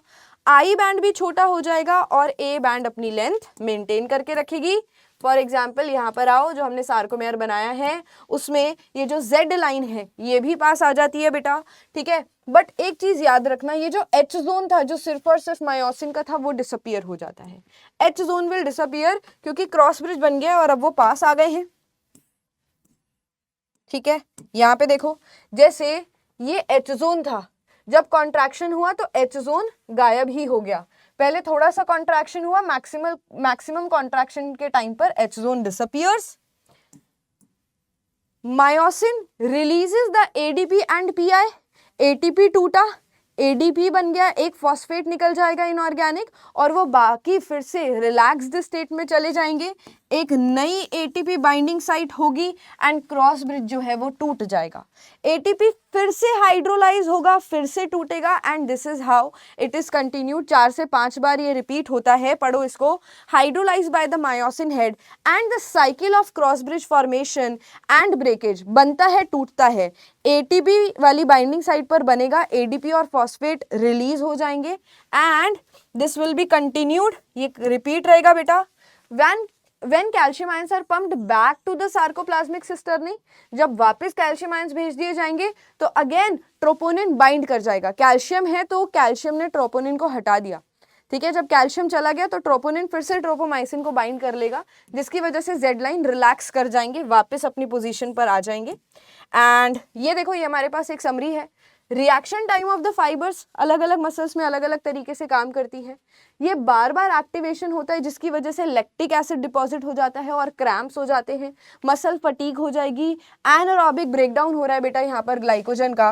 रेड एरोबिक मसल फाइबर्स कौन से होते हैं? Red colour due to the presence of myoglobin. यहाँ पे बहुत ज्यादा माइटोकॉन्ड्रिया होगा, एरोबिक मेटाबॉलिज्म होगा, बहुत ज्यादा ऑक्सीजन को यूज करके एनर्जी बनाई जाएगी एंड ये मेंटेन्ड है, धीरे है बट ये मेंटेन्ड रहता है।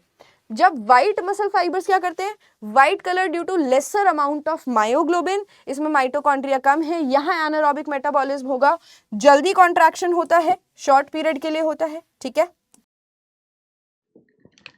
देखो बच्चा, अब हम स्टार्ट करेंगे हमारा ह्यूमन स्केलेटल सिस्टम। अब स्केलेटल सिस्टम स्टार्ट हो रहा है तो ऑब्वियसली भाई हम बात करेंगे हमारे महान, बहुत ही फेमस डुग्गू की, है ना। अब बेटा डुग्गू की हालत जो है वो बहुत ही खराब हो गई है, डुग्गू के स्केलेटन की। इसकी कमर भी झुक चुकी है बेटा, इसके हाथ भी टूट चुके हैं और सबसे बुरा तो ये है कि इसका पूरा मुंह ही खुल चुका है। अब इसका माउथ जो है वो नीचे ही रहता है, ऐसे ऐसे होना चाहिए, बट क्योंकि बेटा बहुत सारे बायो के टीचर्स इसको यूज करते हैं तो बेटा इसका जो लोअर जॉ है वो टूट ही चुका है, ठीक है। और ये इसका एक हाथ है वो भी टूट चुका है बेटा, ठीक है। इसको हमने जोड़ा हुआ है तो जल्दी ही आपका नया डुग्गू का स्केलेटन भी हम मंगाएंगे, बट हम पढ़ने वाले हैं ह्यूमन स्केलेटन, ठीक है। तुमने क्लास 9th में भी इसको पढ़ा है तो ये टॉपिक ईजी रहेगा और क्लास में भी हम इसको कवर कर चुके हैं। ह्यूमन स्केलेटन अगर तुम देखो तो हमारे पास अगर गिनने बैठोगे तो 206 हड्डियां हैं। जब हम छोटे बच्चे थे तब हमारे पास ज़्यादा हड्डियां थी, क्योंकि तब हम देखते ना बच्चा जब बैठता है तो उसकी कमर कितनी गोल होती है। बड़े होते होते ना हड्डियां फ्यूज होती हैं और एडल्ट के अंदर बेटा 206 हड्डियां होती हैं। अगर तुम ध्यान से देखो तो ये है इसका ऊपर वाला स्कल, ठीक है। स्कल के अंदर भी 2 तरीके की बोन्स होती हैं, एक तो होती है चेहरे वाली फेशियल बोन्स और एक ये वाली बोन्स है क्रेनियल बोन्स, ठीक है। फिर उसके बाद ये है बेटा इसकी वर्टिब्रेई, ये पूरा इसका रिब केज है, ये इसकी हैंड वाली बोन्स हैं, ये इसके गर्डल्स हैं, ठीक है। तो अभी इसको साइड में रखते हैं, जब जरूरत पड़ेगी जरूर इसको वापस लेकर आएंगे और आगे की बात करेंगे। देखो हमारा जो स्केलेटन है वो 2 पार्ट्स में डिवाइडेड है, एक्सियल और अपेंडिकुलर। एक्सियल स्केलेटन कौन सा होता है? जो सेंटर में है, एक्सिस पर है, जिसमें स्कल आ रहा है, पीछे से डॉर्सल साइड पर वर्टिब्रल कॉलम, फ्रंट से स्टर्नम और साइड से रिब्स, ठीक है। और अपेंडिकुलर स्केलेटन में गर्डल्स आते हैं, ये हमारे शोल्डर पेक्टोरल गर्डल्स, हमारे हाथ, हमारा पेल्विक गर्डल और हमारे पैर, ठीक है।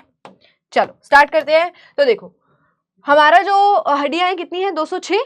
हड्डी एक दूसरे से किससे जुड़ी हुई होती है? कार्टिलेज, यानी कि बोन्स के एंड पर कार्टिलेज होता है। कार्टिलेज सॉफ्ट टिश्यू होता है जो ज्वाइन करता है 2 बोन्स को। Then bone has a very hard matrix due to calcium salts, bone के अंदर कैल्शियम और फास्फोरस होता है। कार्टिलेज के अंदर, कार्टिलेज थोड़ा सा प्लाएबल मतलब थोड़ा सा सॉफ्ट होता है, थोड़ा सा दब जाता है, जैसे पिल्लो होता है, कुशन होता है, उसको तुम दबा सकते हो। कार्टिलेज भी बोन के कंपैरिजन में थोड़ा सा बेंड हो सकता है, क्योंकि कार्टिलेज के अंदर कॉन्ड्रोसाइट्स होते हैं, कॉन्ड्रोइटिन सॉल्ट्स होते हैं। एक्सियल स्केलेटन सेंटर वाला, इसके अंदर कितनी हड्डियां हैं? 8। एक है स्कल, वर्टिब्रल कॉलम, स्टर्नम और रिब्स, ठीक है। स्कल, वर्टिब्रल कॉलम, पीछे की तरफ स्टर्नम और रिब्स। ये लोग, ये तुम्हारा स्केलेटन होता है जब तुम्हें कुछ समझ नहीं आता है, तुम्हारे ऊपर से जाती है बेटा सब पढ़ाई, तब तुम ऐसे होते हो। ये भी कैसा है? जब तुम परेशान होते हो।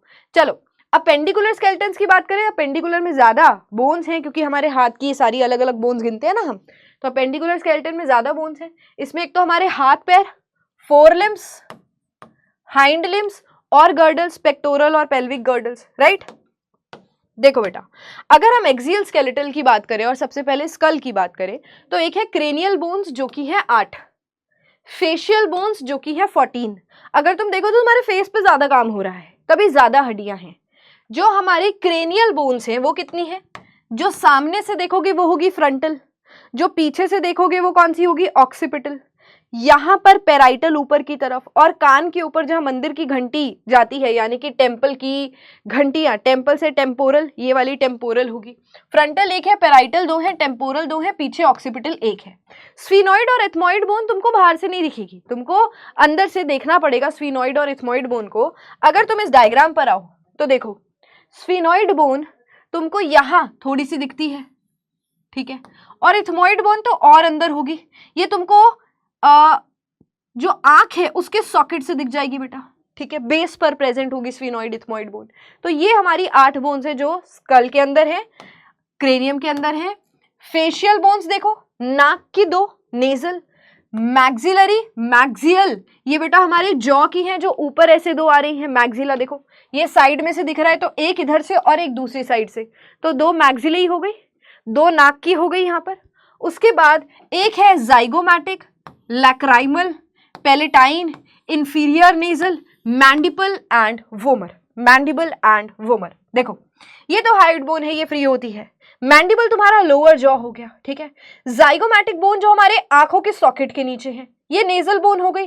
और फिर बेटा ये जो हमारे अंदर की तरफ है यहाँ, ये लैक्रिमल बोन है, ठीक है, जहां हमारे लैक्रिमल ग्लैंड्स होते हैं, टीयर ग्लैंड्स होते हैं, तो लैक्रिमल बोन हो गई, ठीक है। चलो आगे बढ़ते हैं। हायोइड बोन, हायोइड बोन जो है ये एक ही होगी, यू शेप्ड बोन होती है और हमारे बकल कैविटी के फ्लोर पर होती है, ठीक है। ईयर, ईयर के अंदर कितनी बोन्स हैं? 3 इधर 3 इधर, ईयर बोन्स यानी कि ear ossicles, malleus, incus, stapes, है ना, हैमर, एनुअल, स्टिरअप, ये बोन्स हैं। तो 6 हो जाएंगी ये, टोटल गिनो बैठकर कितना होगा। स्कल जो है वो आर्टिकुलेट करता है, ये बेटा हमारी हड्डियां हैं वर्टिब्रल कॉलम की, वर्टिब्रल कॉलम। वर्टिब्रल कॉलम में यहां से शुरू होता है, जो सपोर्ट करता है यहाँ नीचे से जिसको सपोर्ट करेगा, यहां से शुरू हो जाएगा। तो हमारी वर्टिब्रल की जो सबसे ऊपर की 2 बोन्स होती है बड़ी स्पेशल होती है, एक होती है एटलस, एक होती है एक्सिस, ठीक है।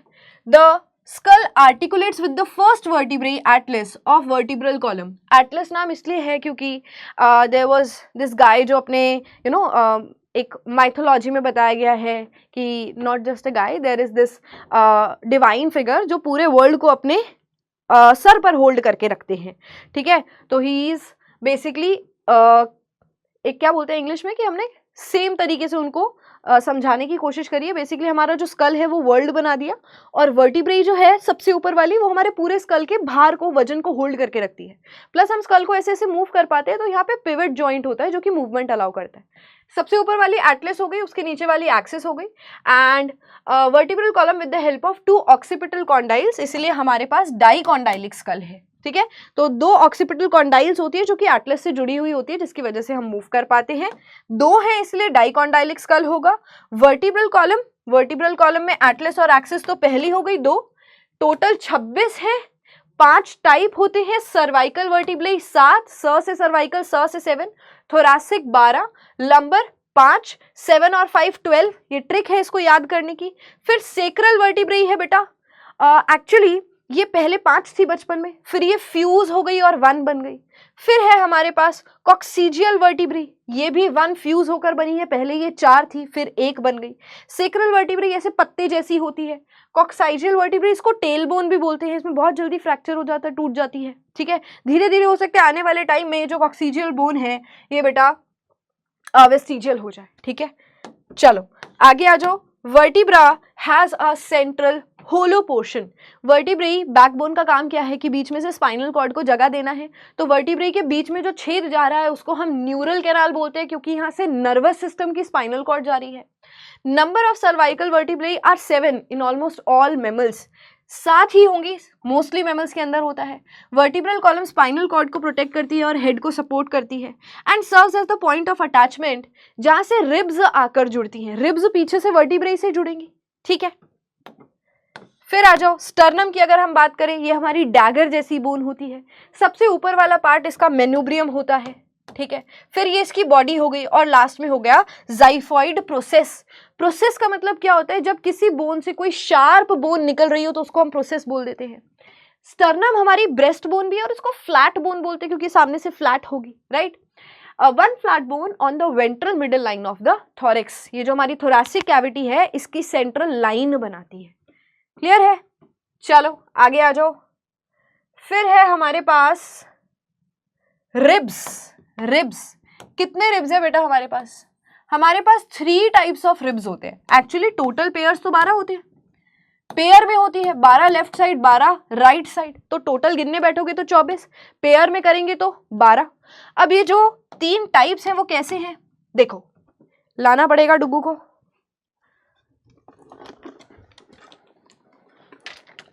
ये हमारी फ्लैट बोन स्टर्नम हो गई। स्टर्नम से अगर तुम सामने से देखो तो हमारी ये वाली जो रिब्स है यहाँ से जो शुरू हो रही है तो आगे स्टर्नम से जुड़ती हैं बेटा 7 पेयर, तो स्टर्नम से जुड़ रही हैं आगे से तो उनको हम बोलते हैं ट्रू रिब्स।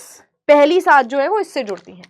फिर उसके बाद 8th 9th और 10th 3 पेयर जो 7 के बाद आएंगे 8th 9th और 10th, वो जो हमारी 7th रिब है ना उसके साथ जुड़ती है। स्टर्नम से तो 7 जुड़ गई, उसके बाद 10th 9th और 8th ये तीनों आकर अगर तुम देखो तो किससे जुड़ रही है, ये जुड़ रही है हमारी 7th वाली रिब से। और उसके बाद 11th और 12th वाली फ्लोटिंग रिब्स होती है, नीचे की तरफ होती है। सो 11th और 12th are the floating ribs. ठीक है, इतनी बात समझ में आ गई। फिर आर्टिकुलेशन का मतलब क्या होता है, ज्वाइन करना। अगर तुम पीछे से देखो तो पीछे से जो हमारी रिब्स हैं वो किससे जुड़ रही हैं, वर्टिब्रेई से जुड़ रही हैं। और आगे से किससे जुड़ रही है, स्टर्नम से। बेटा बीच में कार्टिलेज होगा, जहां बोन जुड़ती है वहां पर कार्टिलेज होगा। यहाँ पर हाइलिन कार्टिलेज होता है इसके बीच में। रिब्स जो पीछे से जुड़ रही हैं वो ऐसे होती है, 2 साइड में डिवाइडेड होती हैं, इस तरीके से लोब्स में होती है ताकि वो वर्टिब्रेई से अटैच कर सके। इधर और इधर दोनों साइड पर इस तरीके से वर्टिब्रेई की अरेंजमेंट होगी। इसको साइड रखते हैं। क्या लिखा है देखो, each rib has 2 articulation. Dorsal मतलब पीठ की तरफ, आर्टिकुलेशन मतलब ज्वाइन करना। एक रिब के पास 2 आर्टिकुलेशन है जहां से वो ज्वाइन करेगा, इसीलिए हम इसको बाइसिफेलिक बोलते हैं। बाई मीन्स 2, सिफेलिक मतलब हेड, यानी कि पीछे जो वर्टिब्रेई आ रही है वो कुछ इस तरीके से है ताकि वो हमारी वर्टिब्रल कॉलम से ज्वाइन कर सके, वर्टिब्रेई से ज्वाइन कर सके। True ribs are attached to the thoracic vertebrae. सारी रिब्स किससे जुड़ती हैं, वर्टिब्रेई से जुड़ती हैं। जो ट्रू रिब्स है वो थोरैसिक कितनी थी, 12, तो 12 थोरैसिक वर्टिब्रेई में से ट्रू रिब्स थोरैसिक वर्टिब्रेई से जुड़ेंगी। वेंट्रली किससे जुड़ेंगी, स्टर्नम से जुड़ेंगी, और बीच में जो कार्टिलेज होता है वो हाइलिन कार्टिलेज है। फॉल्स रिब्स जो है वो स्टर्नम से डायरेक्टली नहीं जुड़ती, 7th वाली से जुड़ती है। फ्लोटिंग रिब्स आगे तो कनेक्टेड ही नहीं होती, पीछे से ही कनेक्टेड है। ठीक है, आगे आ जाओ। अपेंडिकुलर स्केलेटन में हाथ की बात करते हैं। हाथ में हमारे पास ये वाली लंबी बोन है जिसको हम ह्यूमरस बोलते हैं। यहाँ पर 2 बोन्स आ रही है, रेडियस और अल्ना। अल्ना तुम्हारी ये जो पिंकी फिंगर है इसके साथ होती है, अल्ना थोड़ी छोटी होती है। ठीक है, ये देखो रेडियस अल्ना, और अल्ना का जो हेड है ना वो डायरेक्टली ह्यूमरस से नहीं जुड़ा होता। अल्ना का जो हेड है वो रेडियस के साथ जुड़ा हुआ होता है। देखो इसको, 4 लिम्स, ह्यूमरस 1, रेडियस 1, अल्ना 1। फिर उसके बाद बेटा हमारी रिस्ट में कितनी बोन होती है, 8 छोटी छोटी बोन्स होती हैं। मेटाकार्पल्स ये 5, उसके बाद फेलेंजेस जो डिजिट्स हैं, जो तुम्हारी यहाँ पे फिंगर्स में लाइन दिख रही है, ये जिसको आप ऐसे मूव कर पा रहे हो, ये तुम्हारी छोटी छोटी डिजिट्स हैं। यहाँ देखो रेडियस और अल्ना का डायग्राम। रेडियस जो है वो इस तरीके से यहाँ पर प्रेजेंट होती है, अल्ना तुम्हारी फिंगर लिटिल फिंगर की तरफ जा रही है। ठीक है, चलो आगे आ जाओ। बोन्स ऑफ हाइंड लिम्स, पैरों की अगर हम बात करें तो पैरों में भी एक लंबी बोन होती है जिसको हम फीमर बोलते हैं, ये लॉन्गेस्ट बोन है 1। फिर उसके बाद tibia and fibula, tibia and fibula, ये रही फिबुला, टिबिया 1 और फिबुला 1। ठीक है, हमारे घुटने में एक और बोन होती है जिसको हम नी कैप बोलते हैं, पटेला। टार्सल्स हमारे एंकल की बोन्स होती हैं, जैसे हमारे रिस्ट में 8 हैं, हमारे टार्सल्स के अंदर 7 होती हैं। मेटाटार्सल्स जो आपके पैरों की ये लंबी लंबी हड्डियां जा रही हैं, दीज आर मेटाटार्सल्स। और लास्ट में आ जाते हैं बेटा फेलेंजेस, जैसे हाथ में 14 फेलेंजेस और पैरों में भी 14 फेलेंजेस। डिफरेंस क्या है, डिफरेंस यह है कि हमारी कलाई में रिस्ट में तो 8 है बट एंकल में 7 है, बट काउंटिंग दोनों की 60-60 बैठ रही है। रीजन बीइंग हमारे नी के पास एक एक्स्ट्रा बोन है जिसको हम नी कैप बोलते हैं, तो जो यहाँ पर एक कम हुई ना वो पटेला से कवर हो गई, जिसको हम नी कैप बोलेंगे। फिर उसके बाद गर्डल्स की अगर हम बात करें, pectoral girdle, pelvic girdle, pectoral को शोल्डर गर्डल भी बोलते हैं। इसमें 4 हड्डियां हैं। ये पीछे की तरफ अगर देखोगे तो एक ट्राइंगुलर बोन की तरह है। फॉर एग्जाम्पल दिस, इसको हम बोलते हैं बेटा स्कैप्यूला। ये ऐसे ट्राइंगुलर शेप होती है और फ्लैट होती है। स्कैप्यूला दोनों साइड होगी, शोल्डर ब्लेड भी बोलेंगे इसको। फिर इसमें से इसकी आगे की तरफ देखो, शोल्डर बोन तो पीछे है, यहाँ फ्रंट की तरफ हमारे पास कॉलर बोन होती है, जिसको हम क्लाविकल बोलते हैं। दिस इज योर क्लाविकल या कॉलर बोन। ये देखो यहाँ रही इस डायग्राम में, ये रही क्लाविकल और कॉलर बोन, ये रही पूरी तुम्हारी पीछे की तरफ स्कैप्यूला। अब ये जो स्कैप्यूला है ना, यहाँ पर बेटा एक कैविटी होती है जिसमें ह्यूमरस का हेड इंसर्टेड होता है। इस कैविटी को हम क्या बोलते थे? ग्लिनोइड कैविटी, जहां पर इसको ज्वाइन करती है। ठीक है, देखो स्कैप्यूला एक लार्ज ट्राइंगुलर फ्लैट बोन है और डॉर्सली प्लेस्ड होती है। Part of thorax between 2nd and 7th rib. ये किसका पार्ट होगी? थोरेक्स बिटवीन 2nd, मतलब देखो रिब जो है 2nd नंबर वाली और 7th नंबर वाली, वहां तक ये रन कर रही है, यानी कि यहां से यहां तक होगी, 2nd से लेकर 7th तक होगी। Scapula has slightly elevated. Scapula के अंदर एक थोड़ा सा बाहर निकलता हुआ एक प्रोसेस है बेटा। जब किसी हड्डी में से कुछ बाहर निकल रहा हो उसको हम स्पाइन बोलते हैं, स्पाइन। तो उसमें से एक बाहर एलिवेटेड एक लंबा सा स्ट्रक्चर होता है जिसको हम स्पाइन बोलते हैं, जो फ्लैट फॉर्म में ही निकलता है। And expanded process called as the acromion, जिसको हम एक्रोमियन कैविटी भी बोलेंगे। The clavicle articulates with this. देखो ध्यान से सुनो, ये हमारी क्लाविकल है जो आपको वेंट्रली दिखेगी आगे की तरफ, इसको ब्यूटी बोन भी बोलते हैं। ठीक है, यहाँ दिखती है, यहाँ फील कर सकते हो, ये तुम्हारी क्लाविकल है। और पीछे की तरफ ये कौन सी है? तुम्हारी स्कैप्यूला। पर स्कैप्यूला डायरेक्टली क्लाविकल से नहीं जुड़ी हुई है, स्कैप्यूला से एक शार्प बोन निकल रही है और ये बोन भी फ्लैट है। इसको क्या बोलेंगे? This is spine. This is spine. Spine is also a flat bone but it is a ridge like structure जो कि स्कैप्यूला से निकलता है, इसको स्पाइन बोलेंगे। अब इस स्पाइन के निकलने का कोई पर्पस है बेटा? पीछे से निकल रही है। ये स्पाइन जुड़ता है हमारे क्लाविकल से और इसको हम एक्रोमियन प्रोसेस भी बोलते हैं या एक्रोमियन बोलते हैं। ठीक है, यहां लिख रही हूं, this is known as acromion या एक्रोमियन प्रोसेस। देखो, which projects as flat expanded process spine. Spine तो आप एक कॉमन नेम है, स्पाइन एक जनरल नेम है कि कोई हड्डी में से मान लो ये एक फ्लैट बोन है और इसमें से एक और बोन निकल रही है, this is your spine. But इसका नाम है, यहाँ पर इसका नाम है एक्रोमियन प्रोसेस, स्पाइनस प्रोसेस या एक्रोमियन प्रोसेस। तो ये जो पूरी हड्डी है इसका नाम क्या है? एक्रोमियन। ये एक्रोमियन क्या करती है? It articulates with the clavicle.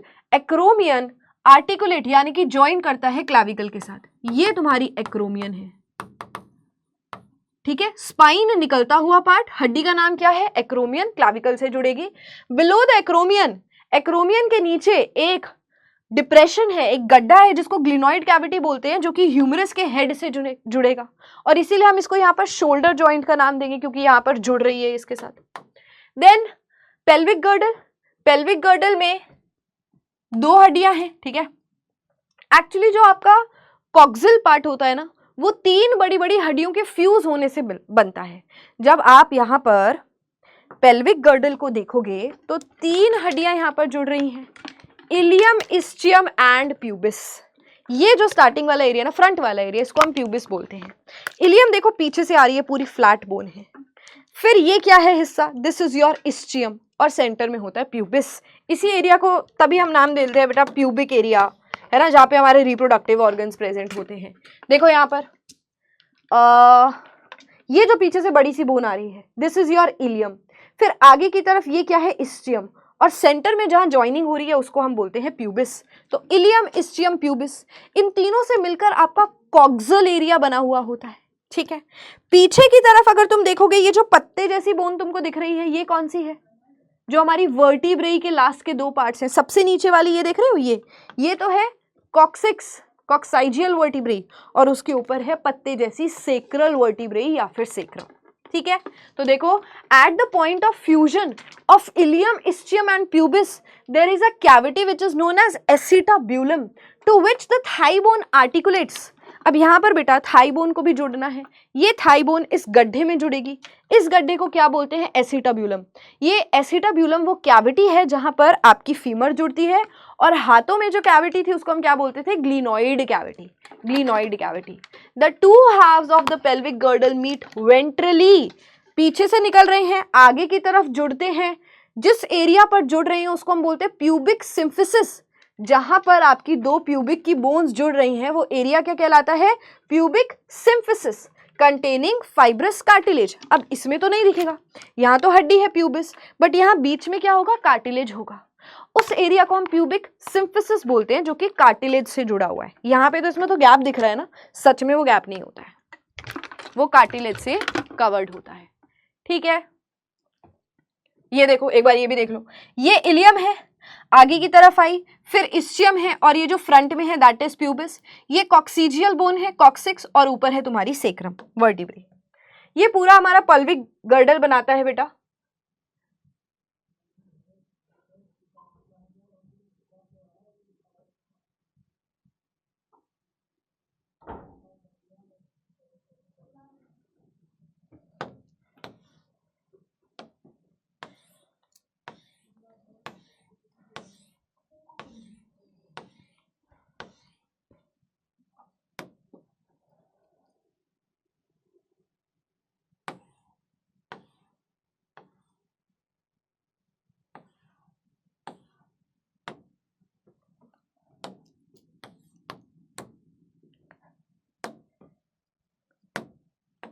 Next है बेटा जॉइंट्स। जो दो हड्डियों को जोड़े उस एरिया को जॉइंट बोलते हैं। जॉइंट तीन टाइप के होते हैं, fibrous, cartilaginous and synovial. Fibrous immovable, जैसे आपकी यहाँ पर जो अलग अलग हड्डियां जुड़ रही हैं, पेक्टोरल नहीं, पेराइटल, टेम्पोरल, उसमें मूवमेंट थोड़ी है, उसके बीच में आपको ऐसे लाइन लाइन दिखेगी जिसको हम स्यूचर्स बोलते हैं, but it is immovable joint. यहाँ पे कोई हड्डी जब बन रही थी तो आई, जुड़ी एंड कभी मूव नहीं करी, तो उस जॉइंट को हम इमूवेबल या फाइब्रस जॉइंट बोलते हैं। कार्टिलेजिनस जॉइंट, कार्टिलेज है तो थोड़ी बहुत मूवमेंट पॉसिबल है। साइनोवियल जॉइंट पूरे मूवेबल जॉइंट्स होते हैं जहां पर आप पूरी मूवमेंट कर सकते हो। फाइब्रस जॉइंट का एग्जांपल देखो, ये देखो, ये हमारे क्रेनियल बोन्स है और ये आपस में जुड़ रही है, बीच में क्या है? स्यूचर्स है। ठीक है, immovable joint, sutures between flat skull bones, one example. Slightly movable cartilaginous joints जो आपकी वर्टिब्रेई के बीच में, तभी तो बेटा तुम ऐसे थोड़ा बहुत पीछे बेंड कर सकते हो, आगे की तरफ बेंड कर सकते हो, तो ये स्लाइटली मूवेबल होंगी और कार्टिलेज की हेल्प से ये जुड़ी हुई होती है, जॉइंट्स बिटवीन एडजेसेंट वर्टिब्रेई। ठीक है, उसके बाद साइनोवियल जॉइंट्स की बात करते हैं। साइनोवियल जॉइंट्स के टाइप होते हैं, ये मूवेबल जॉइंट होता है and it is categorised by the presence of a fluid जिसको हम बोलते हैं साइनोवियल फ्लूइड।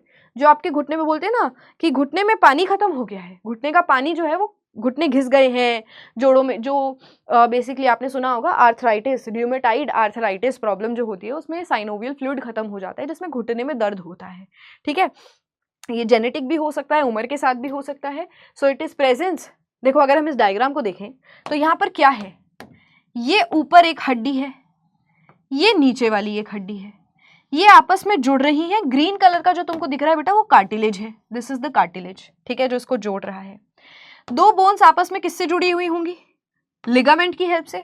तो यहाँ पर लिगामेंट है जो दो बोन्स को आपस में जोड़ रहा है। इसके बीच में फ्लूइड होता है जिसको हम साइनोवियल फ्लूइड बोलते हैं। ये साइनोवियल फ्लूइड आपके जॉइंट में मूवमेंट करा रहा है। ठीक है, देखो एक्सटर्नल आर्टिकुलर कैप्सूल लेयर, ये हटा रही हूं, वैसे तुमको पढ़ना नहीं है। The cartilage name is articular cartilage. उसके बाद देखो साइनोवियल फ्लूइड, ये जो फ्लूइड है बीच में साइनोवियल फ्लूइड है। उसके बाद यहां पर आ जाओ, ये क्या है बेटा? ये बोन का पार्ट है जिसको हम कॉन्डाइल बोलते हैं। Next, types of synovial joints. Types कौन कौन से हैं? पहला है बेटा ball and socket joint. Ball and socket, जैसे आप चार्जर पिन नहीं घुसाते हो सॉकेट के अंदर तो पूरा का पूरा इंसर्ट हो जाता है, तो बेसिकली एक गड्ढा है और गड्ढे के अंदर आपकी हड्डी जा रही है और ये फुली मूवेबल होता है, बहुत बढ़िया मूवमेंट होती है इसके अंदर। For example shoulder joint and hip joint 360 degree movement allow करता है। हिंज जॉइंट की अगर हम बात करें तो बिल्कुल हमारे दरवाजे की तरह होता है कि एक लिमिट तक खुलेगा फिर बंद होगा, जैसे हमारा हाथ यहाँ तक ही खुलेगा फिर बंद, खुलेगा बंद हो जाएगा, खुलेगा बंद हो जाएगा। ये नी जॉइंट और एल्बो जॉइंट के बीच में है। पिवेट जॉइंट क्या होता है? जो हमारे स्कल और फर्स्ट वर्टिब्रे यानी कि एटलस के बीच में होता है। This is your pivot joint. Gliding joint क्या होता है? जब एक हड्डी दूसरे जॉइंट हड्डी के ऊपर ऐसे ग्लाइड करे, ऐसे प्रेशर लगाए और थोड़ी बहुत मूवमेंट हो सके, दैट इज ग्लाइडिंग जॉइंट। ठीक है, जो किसके बीच में है? कार्पल्स के बीच में है, जैसे आप ये मूव कर पा रहे हो। सैडल जॉइंट क्या होता है? जो कार्पल और मेटाकार्पल ऑफ थंब के बीच में होता है। ठीक है, that is your saddle joint. अब है बेटा disorders of muscular and skeletal system. क्या क्या प्रॉब्लम्स हो सकती हैं? तो हमने क्लास में जैसे सीखा था टेटनी, बहुत जल्दी स्पैज्म होता है क्योंकि कैल्शियम का कंसंट्रेशन कम हो जाता है। फिर है बेटा मायस्थीनिया ग्रेविस, ग्रेविस डिसऑर्डर। ये हमारी इम्यून सिस्टम के ही सेल्स हमारी ही मसल्स को खराब करना शुरू कर देते हैं। बेसिकली जो एसिटाइल कोलिन है उसके ऊपर अटैक हो जाता है, एसिटाइल कोलिन को ही दुश्मन मानकर खत्म कर दिया जाता है। तो न्यूरोमस्कुलर जंक्शन अच्छे से नहीं हो जाएगा, जिसकी वजह से अगर सिग्नल ही नहीं जा रहा है तो पैरालिसिस हो सकता है, बॉडी काम करना बंद कर देती है क्योंकि मसल को सिग्नल ही नहीं मिल रहा कॉन्ट्रैक्शन का। फिर है muscular dystrophy. Basically skeletal muscles धीरे धीरे डीजनरेट होने शुरू हो जाती हैं एंड ये जेनेटिक डिसऑर्डर है, जन्म से होता है। आर्थराइटिस एज के बाद भी हो सकता है, जेनेटिक भी, कुछ जीन्स भी मैटर करते हैं बेटा इसमें। होता क्या है, जो हमने जॉइंट्स, रियोमेटाइड आर्थराइटिस होता है, जॉइंट्स के अंदर इन्फ्लेमेशन आ जाती है, साइनोवियल फ्लूइड खत्म हो जाता है, जिसकी वजह से मसल्स जो है वो आपस में उनके अंदर फ्रिक्शन ज़्यादा हो जाता है, घुटनों में दर्द ज़्यादा हो जाता है। सो ये अगर बहुत ज़्यादा हो गया, again it is immune disorder, और अगर ये ज़्यादा हो गया, आप देखते हो बूढ़े लोग जो होते हैं वो घुटनों पे एक बैंड लगा कर रखते हैं, नी बैंड बोलते हैं, तो वो नी को सपोर्ट करने के लिए होता है। फिर है gout, it is the inflammation of joints again due to accumulation of uric acid crystals. अगर यूरिक एसिड डिपॉजिट हो रहे हैं तो इसकी वजह से बीमारी हो जाएगी। फिर है ऑस्टियोपोरोसिस, ये हड्डियों की बीमारी है, एज रिलेटेड डिसऑर्डर है। धीरे धीरे बेटा मसल मास, बोन मास सब धीरे धीरे उम्र के साथ कम होना शुरू हो जाता है। तो आप देखते हो अक्सर बूढ़े लोग जो हैं वो बहुत जल्दी वो थोड़ा सा भी गिर जाते हैं तो बहुत जल्दी फ्रैक्चर आ जाता है क्योंकि उनकी मसल्स इतनी स्ट्रांग नहीं है, कैल्शियम फास्फोरस लेवल्स कम हो जाते हैं। एंड फीमेल्स में अगर एस्ट्रोजन की कमी है तो भी ये कंडीशन हो सकती है। So this was all about this chapter बेटा। सो अगर आप बैच में नहीं हैं तो डेफिनेटली आप बैच में इसको बहुत डिटेल में पढ़ेंगे ही पढ़ेंगे। एंड ये एक हाईलाइटेड चैप्टर था जिसके अंदर मैंने सारे हाईलाइट्स और इंपॉर्टेंट पॉइंट्स डिस्कस करे हैं। एंड जल्दी मिलूंगी मैं आपसे नई वीडियो के साथ, तब तक के लिए अपना ध्यान रखो, tata bye bye, take care.